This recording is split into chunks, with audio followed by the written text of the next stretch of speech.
My name is Clara Hayes, and for 18 years, I believed my life was a story I was co-authoring. A quiet, unassuming narrative set against the gentle, gray backdrop of Bridgehaven, Oregon.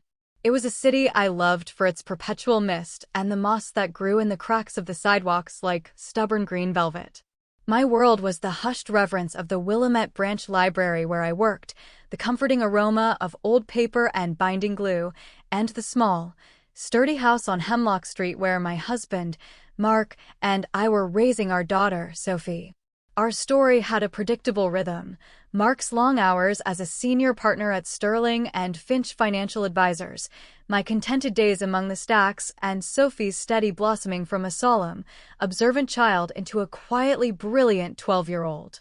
I thought I knew every chapter, every turn of the page. I was wrong. The story was never mine to write. I was just a character, and my part was about to be unceremoniously written out. It began on a Tuesday, a day so ordinary it was offensive in its normalcy. Rain pattered against the window panes, a familiar lullaby that had always brought me peace. I walked into our bedroom, a cup of chamomile tea in hand, to find Mark standing before his open closet. He wasn't packing in a frantic rush. His movements were deliberate, precise, like he was curating a museum exhibit. He folded a crisp, blue shirt and placed it into a sleek, black suitcase on the bed. Each fold was a perfect, sharp crease. "Mark? What are you doing?" My voice was a small intrusion into the focused silence of the room. He didn't look at me. "Something I should have done a long time ago, Clara." His words didn't land like a blow. They were colder, more insidious, like a slow-acting poison seeping into my bloodstream.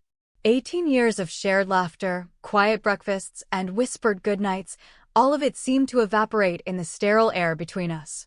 I stood there in my worn fleece pajamas, the warm mug growing cold in my hands, a stranger in my own bedroom. "Talk to me," I whispered, stepping closer.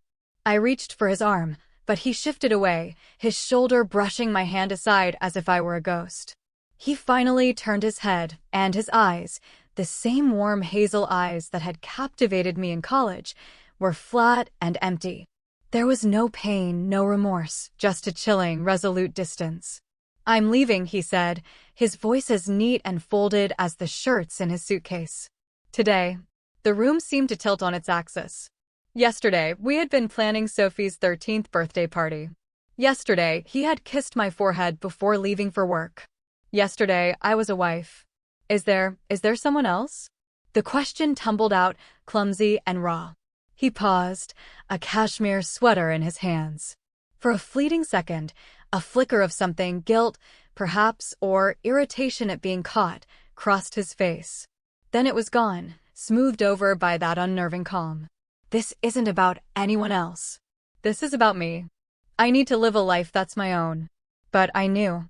The late-night client dinners, the phone angled away from me on the nightstand, the password he'd recently changed on his laptop after years of us sharing one. I had noticed these things, these small, discordant notes in the symphony of our life, but I had chosen to believe they were meaningless. I had curated my own blissful ignorance. "Where will you go?" My voice sounded thin, pathetic even to my own ears. "I have arrangements." He zipped the suitcase. The sound was a sharp, brutal finality, the closing of a book I wasn't finished reading. "I'll need you to transfer half of the savings into my personal account.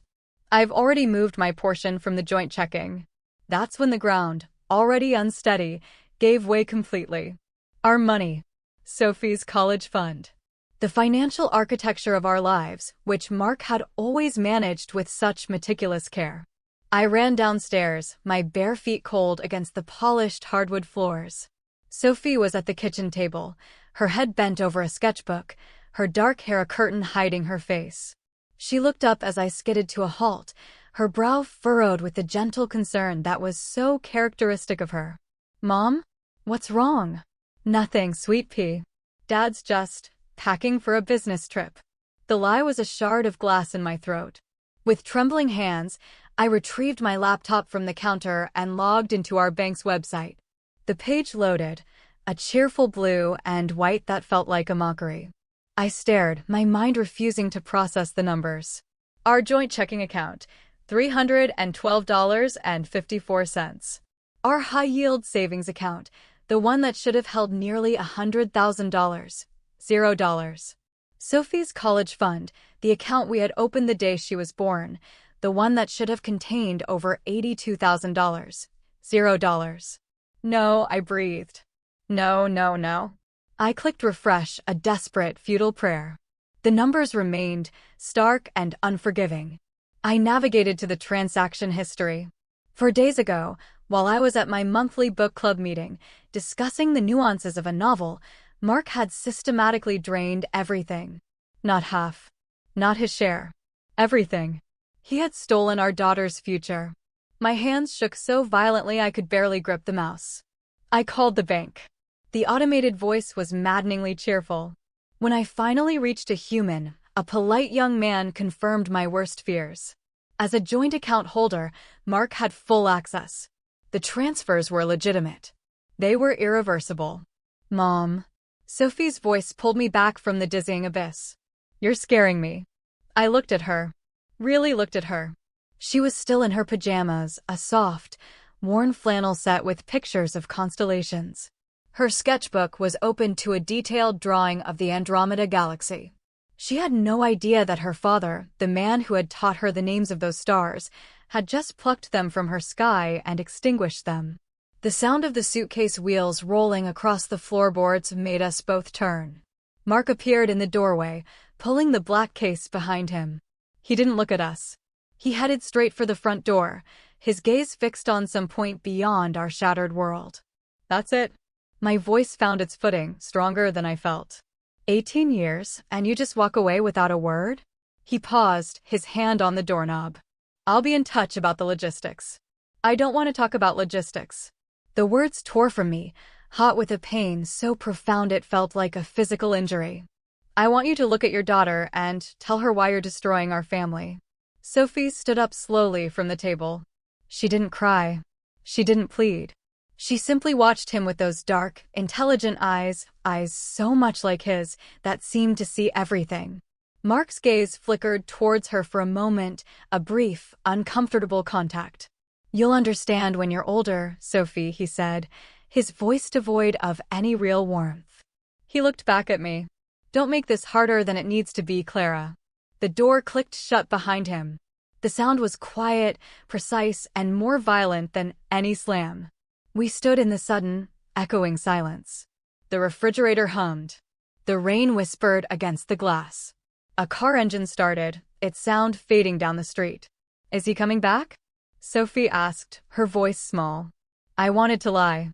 I wanted to build a fortress of false hope around her, but one look at her solemn face told me she deserved the truth. She had always demanded the truth. I don't think so, honey. She nodded once, a quick, sharp dip of her chin, as if she were cataloging a new, unpleasant fact. She walked her sketchbook back to the table and closed it carefully. Did he take the money? The question was so direct, so unnervingly perceptive, it knocked the air from my lungs. How did you know to ask that? He looked like a man who was running, she said simply. People who run need money. He took some of it, I managed to say. My college fund, too? I couldn't speak. I just nodded, a wave of nausea rolling through me. Sophie walked to the sink and placed her empty cocoa mug inside. She rinsed it, dried it with a dish towel, and put it away in the cupboard with the calm deliberation of a much older person. Then she turned to face me, her expression unreadable. Mom, she said, her voice even and steady. Don't worry. I think I've taken care of it. The statement was so bizarre, so out of place in the wreckage of our morning, that I almost laughed. Taken care of what, sweet pea? What could you possibly have taken care of? She was 12 years old. What could she do against a man who had just orchestrated the perfect financial demolition of his own family? But there was no childish bravado in her tone. There was only a quiet, unnerving confidence. She picked up her school backpack from its hook by the door. We can talk about it after school, she said. I don't want to be late for my algebra test. And then she was gone, leaving me alone in the deafening silence of a house that was no longer a home, with a premonition that the story of our family's collapse was far more complex than I could possibly imagine. The first week without Mark was a study in contrasts. I moved through the house like a ghost, haunted by the echoes of a life that no longer existed. I wept while folding his abandoned socks. I'd find myself making 2 cups of coffee in the morning out of sheer, muscle-memorized habit. The silence was an active presence, pressing in on me from all sides. I was adrift in a sea of grief and panic, with no land in sight. Sophie, however, was an island of unshakable calm. Every morning, she rose at the same time, her bed made with military precision. She'd appear in the kitchen, dressed and ready for school, and make herself toast. She continued her astronomy club meetings, finished her homework without being asked, and spent her evenings reading thick science fiction novels in her room. Her composure was both a comfort and a source of deep unease. "Are you sure you're okay, honey?" I asked her one evening, my own voice thick with unshed tears. She looked up from a diagram of a wormhole she was sketching. "I'm okay, Mom. Are you?" The question was so genuine, so devoid of judgment, that it almost broke me. I wasn't okay. I was disintegrating. But I couldn't burden her with the full weight of my despair. "Just checking on you," I murmured. She gave me a small, sad smile. "I know. But I'm really okay." That night, after Sophie had gone to bed, I sat at the kitchen table with a stack of bills and a calculator, trying to chart a course through our new, desolate financial landscape. It was hopeless. With my part-time library salary, we couldn't afford the mortgage, the car payment, the life Mark had left us in. As I stared at the red numbers, a faint, rhythmic sound drifted down from upstairs. Click, clack, click. Click, clack, click. It was the sound of Sophie typing on her laptop. The cadence was fast, steady, and relentless. I assumed she was chatting with friends, or maybe losing herself in an online game, a normal kid's escape. But the sound continued, unwavering, for over an hour. It didn't sound like a game. It sounded like work. The next few days passed in a similar blur of my anxiety and her eerie serenity. The nightly typing became a new part of our routine. One evening, I brought her a plate of macaroni and cheese, her favorite comfort food. I knocked softly on her door. "Come in." I pushed the door open. Sophie was at her desk, her laptop screen angled away from the door. She snapped it shut the moment she saw me. "Dinner time," I said, trying to sound cheerful. "Thanks, Mom." She took the plate, her eyes avoiding mine. As I set a glass of milk on her desk, my gaze fell upon a spiral notebook lying open next to her keyboard. It was filled with her small, neat handwriting. But it wasn't school notes. I saw columns of numbers, dates, and names. I caught a glimpse of a printed-out map of Sonoma Valley, California, with a specific property circled in red.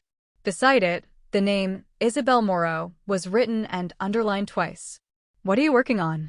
I asked, my voice casual, belying the sudden knot in my stomach. "History project," she said, a little too quickly. She slid a textbook over the notebook, but not before I saw a flowchart connecting names with arrows and dollar amounts. The economic impact of the Transcontinental Railroad. "Need any help?" "I'm good. Thanks for dinner, Mom." It was a polite but firm dismissal. I kissed the top of her head and left, the image of that notebook seared into my mind. Who was Isabel Moreau? And why was my 12-year-old daughter mapping real estate in California wine country? The answer came 2 nights later. I was putting away her clean laundry when I saw a piece of paper sticking out from under her mattress. My conscience told me to walk away, to respect her privacy. But a deeper, more primal instinct, the one that knew my child was navigating a storm I couldn't see, took over. I pulled it out. It was a printed email chain. The sender was Mark. The recipient was isabel.moreau@sterlingfinch.com. My hands trembled as I read. They were intimate, filled with shared jokes and casual endearments. They discussed the sale of Isabel's condo in Portland, the logistics of the move, and the relief they both felt that the Clara situation would soon be resolved. My entire marriage reduced to a situation. I sank onto the edge of Sophie's bed, the paper shaking in my hand. My daughter hadn't just suspected her father was having an affair. She had found proof. She had hacked into his corporate email account. "Mom." Sophie's voice from the doorway made me jump. She stood there, holding her empty dinner plate, her face calm, her eyes assessing. There was no fear, no shame at being caught. Just a quiet, waiting stillness. "Sophie," I began, my voice a broken whisper. "Where did you get this?" She closed the door behind her and sat down on the bed beside me. "Dad's password for everything is Bridgehaven 76. The city we live in and the year he was born." It wasn't very hard to guess. How long have you known about her?" "About Isabel?" 8 weeks, she said, her voice factual. "About the money?" I figured that out the day before he left.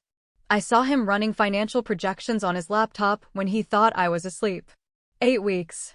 For 2 months, my child had been carrying this toxic secret alone, protecting me from a truth she knew would shatter me. I felt a wave of sickness, a deep, cellular shame. While I had been coasting on the placid surface of our life, she had been mapping the treacherous currents below. "Why didn't you tell me?" "I wanted to be sure," she said, her gaze unwavering. "And I needed to understand the full scope of the problem before I could figure out a solution." "Honey, this isn't your problem to solve. This is for adults to handle." "Is it?"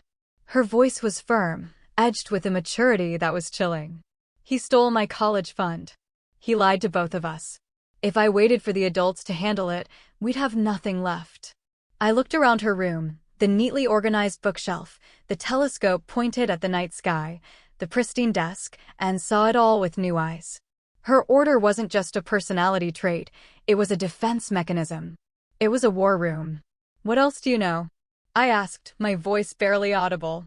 Sophie reached under her mattress and pulled out the spiral notebook I had glimpsed before. She handed it to me. I opened it. Page after page was filled with a terrifyingly meticulous investigation. There were screenshots of text messages from a second, hidden phone Mark kept in his briefcase. There were bank statements from accounts I never knew existed. There were documents from Sterling and Finch, detailing Isabel Moreau's client list. And there were notes, so many notes, documenting a pattern of financial malfeasance that went far beyond just draining our accounts. "Sophie, what is all this?" "It's research," she said simply. "Isabel Moreau doesn't just work at Dad's firm. She's been embezzling from her clients for over a year. Mostly elderly people with retirement portfolios. She moves small amounts, just under the threshold that would trigger an automatic audit. Dad helped her cover it up." My breath caught in my chest. This wasn't just a sordid affair. It was a criminal conspiracy. But the worst part, Sophie continued, flipping to a new section in her notebook, is what they did to us. She showed me credit card applications in my name for cards I'd never applied for. Loan documents for a line of credit I didn't know I had. And then, the final, devastating blow, a mortgage application for a 1.2. Why? 1.2 million property in Sonoma Valley. The application weighs in Minamian marks, using Ger combined credit history, but down payment. $82,000 had come directly from her college fund. They weren't just leaving us, Sophie explained, her voice as cold and clear as ice. They were using our identities to finance their new life, and they were going to leave us with the debt. The room spun. Identity theft. Bank fraud. Embezzlement. The man I had loved for half my life hadn't just left me. He had tried to utterly ruin me. What are you planning to do with all of this?" I stammered, looking at the mountain of evidence my child had compiled. Sophie took the notebook from my hands and closed it. She looked at me, and in her dark eyes I saw not a child, but a strategist. "I told you, Mom," she said, her voice dropping to an almost whisper. "I've already taken care of it." There was that phrase again. But now, it wasn't a comforting platitude. It was a declaration. And it filled me with a terrifying sense of dread. "Show me," I said, my voice barely steady. "Show me everything." For the first time since this nightmare began, Sophie hesitated. "Mom, it's comprehensive." "Show me." She opened her laptop and clicked on a desktop folder labeled Project Nightingale. Inside were dozens of subfolders, meticulously organized with names like financial forensics, communication logs, and countermeasures. It started with Dad's burner phone, Sophie began, her voice taking on the tone of a presenter at a briefing. She opened a folder filled with grainy photos she had taken through a crack in Mark's home office door. I knew his phone password was his old jersey number, 23. One day, while he was in the shower, I used a data transfer cable to mirror the contents to a thumb drive. It took less than 5 minutes. A window opened, filled with screenshots of texts between Mark and Isabel. They weren't just planning a future, they were mocking me. Discussing my naivete, my predictability. They called me the librarian, a quaint, dusty obstacle to be cleared away. I felt a hot flush of shame, but Sophie just kept clicking. That's how I got Isabel's personal information. She's careless. Her banking password was the name of her cat, Marmalade 123. I found the cat's name on her Instagram. Sophie shrugged, as if this were the most obvious thing in the world. People are very predictable. She navigated to a folder labeled Isabel Moreau, Embezzlement. It contained a trove of documents that made my stomach churn. Bank records showing fractional transfers from her clients' trust funds into a shell account. Forged client signatures on withdrawal authorizations. Falsified performance reports to hide the missing funds. Sophie had not only gained access to Isabel's personal accounts, but had also breached the security of Sterling and Finch's client management portal. Sophie, this is hacking. This is illegal. So is stealing from pensioners, she countered, her jaw set. And so is identity theft. She clicked to the next folder, Countermeasures. It was a timeline of actions she had taken over the past 2 weeks. Step 1, she said, pointing to a file dated 10 days ago. An anonymous, encrypted email was sent to the SEC's whistleblower tip line, detailing Isabel's activities. I attached the first batch of evidence, just enough to trigger an official inquiry. My mouth fell open. Step 2, she continued, moving to the next file. A similar anonymous tip was sent to the head of compliance at Sterling and Finch. I made it look like it came from a disgruntled junior analyst within the firm. They launched an internal investigation yesterday. She showed me more. Fraud alerts placed on all the credit cards Mark and Isabel had opened in my name. A formal dispute filed with the mortgage company in California, flagging the application as fraudulent and triggering a freeze on the transaction. An anonymous email to Isabel's landlord, providing evidence that she was running an unlicensed financial consulting business out of her apartment, a violation of her lease. But this, Sophie said, her voice tinged with a cold satisfaction I had never heard before, is the part I'm proudest of. She opened a final folder. It contained a meticulously crafted letter. It was addressed to Monsieur Gaspard Moreau, Isabel's father, a prominent, notoriously proud diplomat based in Geneva. The letter, written in flawless French, laid out his daughter's criminal activities in excruciating detail, complete with copies of the most damning evidence. I found out he's obsessed with the family's reputation, Sophie explained. I suspected he wouldn't respond well to the news that his daughter is a common thief. I stared at my daughter, this 12-year-old girl who sat calmly beside me, who had just orchestrated a multi-front, digital assault on 2 adults. While I had been weeping into my tea, she had been waging a war. Sophie, what have you done? I protected us, she said, closing the laptop. She looked me straight in the eye. Dad and Isabel thought they were smarter than everyone else. They thought they could just take what they wanted and walk away. They thought we would be too broken to fight back. Her voice dropped, taking on a steely edge. They were wrong. But honey, this is dangerous. Going after people like this. Was it more dangerous than letting them saddle you with $1 million in fraudulent debt and leaving us with nothing, Mom? She asked. She was right. I had been a passive victim, a character in a tragedy. Sophie had refused to accept the script. She had decided to write her own ending. What happens now? I whispered. Sophie stood up and walked to her window, looking out into the rain-swept darkness. Now we wait, she said. Isabel's world is about to collapse, and she won't know why. Dad's finances are about to get very complicated. And when people like them get scared, they get sloppy. They turn on each other. How can you be so calm about this? She turned back to me, her small frame silhouetted against the window. Because for the first time in 2 months, she said, I'm not the one who's afraid. They are. That night, I couldn't sleep. I lay awake, listening to the quiet hum of the house, my mind reeling. My daughter had saved us, but at what cost? What had this ordeal forged inside her? Around 1 a.m., I heard it again, the soft, steady click-clack-click from her room. Sophie was still working. She was still watching. And I understood, with a chilling certainty, that this was far from over. The call came a week later on a Wednesday afternoon. I was shelving books in the biography section of the library when my phone buzzed. It was Mark. My hand trembled as I answered, my heart hammering against my ribs. Clara. His voice was nothing like the cool, detached tone he had used when he left. It was frayed, thin with panic. We need to talk. Something is happening. I stepped into the quiet of the staff break room. What's wrong, Mark? It's Isabel, he said, his words tumbling out in a rush. She was fired. Security escorted her out of the building this morning. They said something about an SEC investigation, about embezzlement. She's a wreck. She thinks someone at the firm framed her.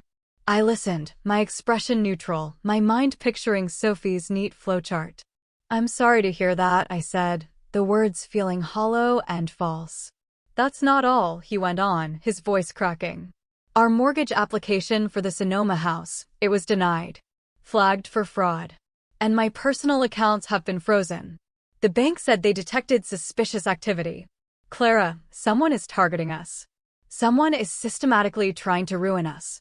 I thought of Sophie, probably sitting in her social studies class at that very moment, diagramming the branches of the U.S. government, completely unaware of the chaos she had unleashed. Or was she? Who would do something like that? I asked, the question hanging in the air. That's what I'm trying to figure out. Isabel is paranoid. She thinks it's her ex-boyfriend. But this is too sophisticated, too precise. He paused. A new, darker suspicion crept into his voice. Clara, did you hire someone? A private investigator? A forensic accountant. Sophie's calm, serious face flashed in my mind. I didn't hire anyone, Mark, I said, and it was the honest truth. Then who? He broke off, and I heard a sharp intake of breath. Wait a minute. What's that sound? What sound? A notification chime. On my laptop. Someone is in my email. Right now. I'm watching the cursor move on its own. His panic escalated into pure terror. They're opening my folders. They're forwarding messages to, oh my God, they're sending my entire correspondence with Isabel to the head of HR. I leaned against the wall, my legs suddenly weak. Sophie was not in social studies class. She was at home. She had told me she had a stomach ache that morning, a rare occurrence for her. She wasn't sick. She was working. Mark, you need to call the police. I tried. They said if the information being sent is factual, it's not slander, it's whistleblowing. Clara, my career is over. Everything is gone. His voice broke. The money I took. I was going to invest it. Isabel had a sure thing. A tech startup. We were going to double it in 6 months and pay it all back. More than what was there. It was for you, for Sophie, for our future.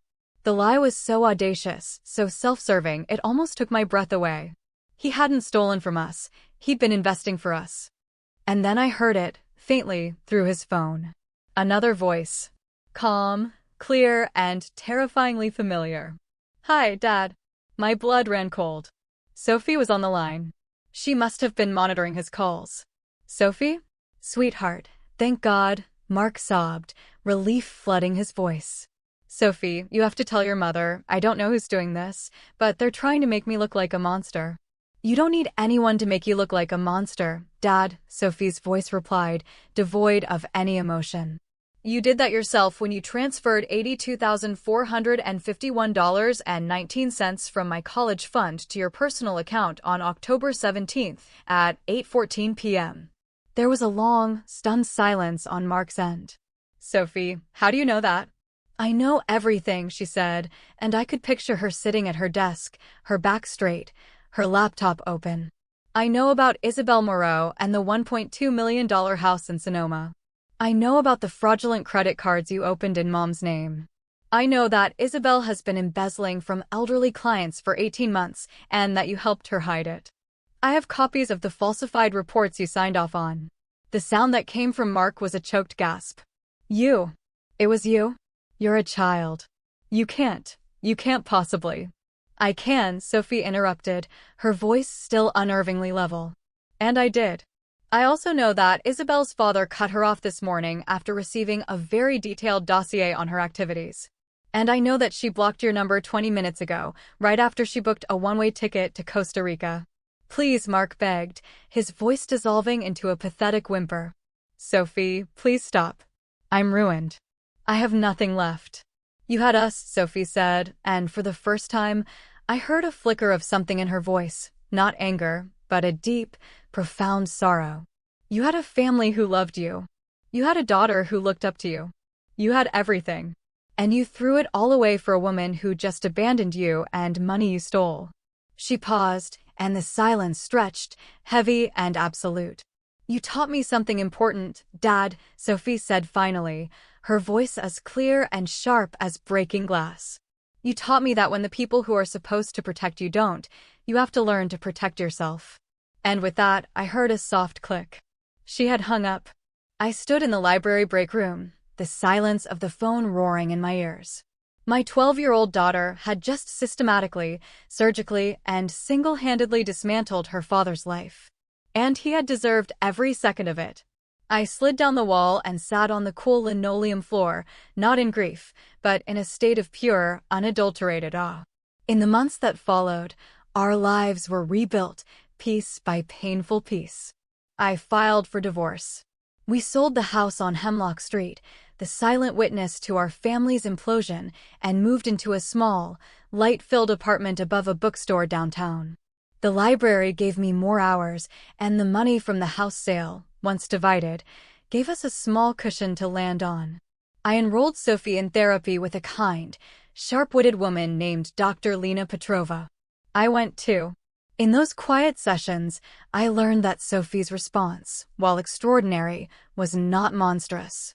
It was the coping mechanism of a profoundly gifted and deeply wounded child. She couldn't control her father's betrayal, Dr. Petrova explained, so she controlled the outcome. She built a fortress of logic and data to protect herself from the chaos of her emotions. Sophie, for her part, began to slowly emerge from that fortress. She didn't stop her work, but its focus shifted. She launched a website under a pseudonym, the Digital Sentinel. It was a resource hub, offering free advice and simple, step-by-step guides for people to protect themselves from the kind of financial and identity fraud we had experienced. She wrote articles on password security, spotting phishing scams, and recognizing the warning signs of financial abuse within a family. Her anonymous blog gained a quiet following. People would write in with their own stories of betrayal, and Sophie, posing as a seasoned cybersecurity expert, would offer them calm, practical advice. She was helping strangers navigate the same dark waters she had charted alone. One evening, about a year after Mark had left, Sophie came into the living room where I was reading. She was 13 now, taller, with a confidence that was less brittle and more integrated. "Mom," she said, holding out her laptop. "I want you to see something." On the screen was a charitable foundation's website. She had been awarded their Youth Innovator Grant, a $20,000 prize given to a young person using technology for social good. Her anonymous, Digital Sentinel project had been nominated by one of the people she had helped, a woman in Florida whose ex-husband had tried to do almost exactly what Mark had done. "Sophie, I was speechless. The money will go towards turning the Sentinel into a registered nonprofit," she said, a small, proud smile touching her lips. "So we can offer more direct help, maybe even pro bono forensic accounting for low-income families." I looked at my daughter, this incredible young woman forged in the crucible of betrayal, and my heart swelled with a love so fierce it ached. Mark had tried to steal her future. Instead, he had inadvertently revealed her purpose. We never heard from Mark again directly. Through the lawyers, I learned that he was facing federal charges, as was Isabel, who had been apprehended in Costa Rica. His life, as he knew it, was over. I sometimes wondered if he felt any remorse, but I suspected Sophie's assessment was correct. He only regretted getting caught. Our story, the one I thought had ended so brutally, was not over. It was simply the end of a painful first volume. Clara and Sophie, against all odds, were writing the sequel. It was a quieter story, set in a smaller apartment filled with more books than furniture. It was a story of resilience, of a mother learning to be strong from her daughter, and a daughter turning her deepest wounds into a shield for others. As the evening light slanted through our apartment window, casting a golden glow on the spines of the books lining our walls, Sophie sat down beside me on the couch. She leaned her head on my shoulder, a rare, simple gesture of affection that meant more than any grand declaration. "I think we're going to be okay, Mom," she whispered. I wrapped my arm around her, breathing in the scent of her shampoo and the faint, ever-present aroma of old paper from the bookstore below. I looked at the determined line of her jaw, the intelligence shining in her eyes, and I knew she was right. "I know we are, sweet pea," I said, my voice thick with emotion. "I know we are."